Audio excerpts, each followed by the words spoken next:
मैं तेरे को मान दिया ना हिंदी में बात करके, तो मेरे को तू सम्मान देना चाहिए ना महाराष्ट्र में मराठी बोल के। कितने साल हो गए तेरे को जॉब करके यहाँ पे? 2 साल। कितने साल हो गए? 2 साल हो गए। हाँ, मराठी क्यों नहीं शिका? मराठी का नाही येत तुला?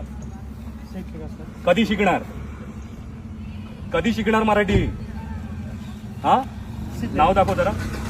ब्रिजेश कुमार गुप्ता.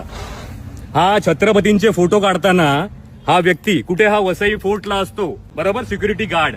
हा आपल्यासारख्या मराठ्यांना फोटो काढताना थांबवतोय. याचं काय केलं पाहिजे? आणि बोलतो हक्काने मला मराठी येत नाही. देखिए अभी ओके, मला बोललं असं काय काय बोलला? कोण बोलला? आता हे लोक काय बोलले ते ऐकत हे लोक नाही तर कोण दादागिरी दाखवत आम्ही दादागिरी नाही तू बोला ना. दाखवलेली आहे. नहीं तुला फेमस व्हायचंच आहे म्हणजे ना.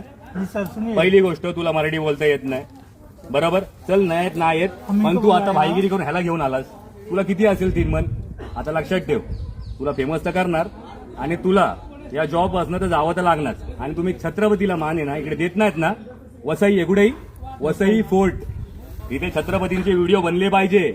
गड कशी तुटली, कपल काय करतात इथे, कुठचे कपल आपल्या आई बहिणी बरोबर येतात, तर ठीक आहे मानतो मी. पण आलतू फालतू कपल येतात तेव्हा तुमचे डोळे फुटतात काय? फुटतात. छत्रपती कळतो का तुम्हाला? छत्रपती कळतो.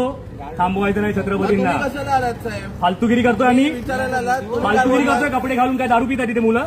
नहीं सर। नाही ना. मग इज्जत मध्ये मान सन्मान द्यायचा छत्रपतींना आणि मराठी उद्यापासून शिकून यायचं. त्याशिवाय इकडे यायचं नाही आमच्याकडे.